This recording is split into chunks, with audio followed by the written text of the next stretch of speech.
Greetings, YouTube.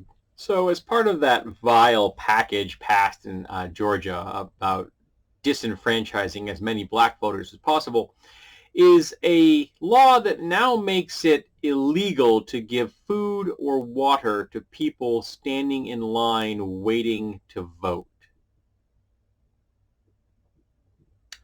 I would really appreciate if someone could explain to me how denying someone food and water increases voter security. How does it further the cause of a free and fair election?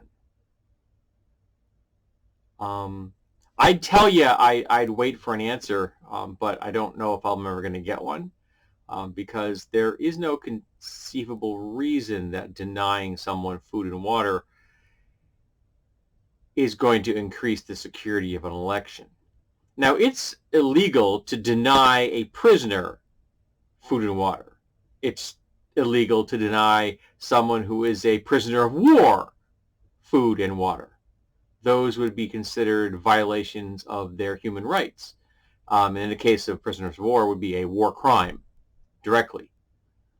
But the Georgia legislature and the Georgia governor have decided that denying free citizens who are in line to vote food and water is okay. Now, I'm really looking forward to the lawsuits that are going to come out of these laws, because there are already people that, rapidly typing up lawsuits and lawyers salivating at the thought of getting it to stand in front of a judge and listening to some lawyer from the state trying to defend denying people food and water.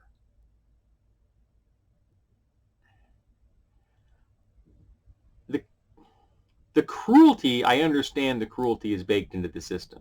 I understand that the cruelty is the point. I'm failing to see why you feel the need to be cruel to them. They're doing exactly what you want to do. Vote. You're just terrified that they're going to vote you out of office. So you're doing everything in your power to make sure that black people and other people of color can't vote.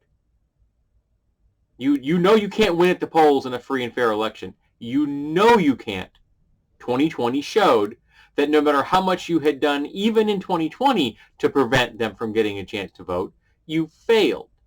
They showed up and they voted. So now you've rushed in a slew of new laws at the state level, trying to disenfranchise them in the hopes that you will maintain your grip on power, because you know in a free and fair election, you're not going to.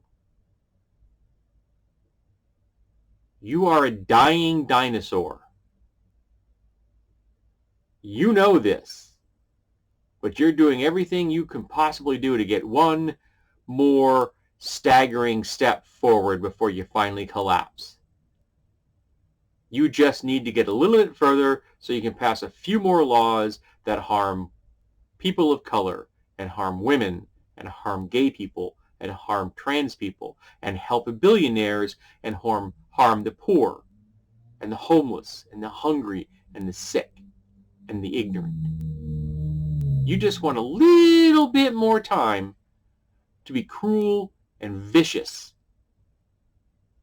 to your fellow people, because people have bought you, and you're social conservatives who don't care if anyone that isn't straight, cis, white, and Christian lives or dies. You don't care. You would just be happy if the cops would show up to those lines and just gun them all down. You just can't figure out a way to write that into a law and have it get passed and upheld. So since you can't just kill them outright, which is what you'd like to do, you're going to deny them food and water. I've said it before and I'll say it now. The GOP is a terrorist organization, and everyone in it, every single elected official and appointed official that is part of the GOP governing structure, should be in prison. All of them. And anyone that votes for the GOP at this point in time is enabling terrorism. You are shitting on the Constitution, and you are telling the world you are a white nationalist. And this law is a lovely example. They're not going to care if white people get food and water. They'll never bat an eye when that happens. But give it to black people, and they'll beat you down in the street and drag you away and throw you in the back of a paddy wagon. Maybe you'll even get to that destination alive. Who knows? This is reprehensible, but it's not surprising. Not at all. Sort of what we've come to expect. The GOP is dying. They know they're dying. And by gosh and by golly, they're going to take the rest of us with them.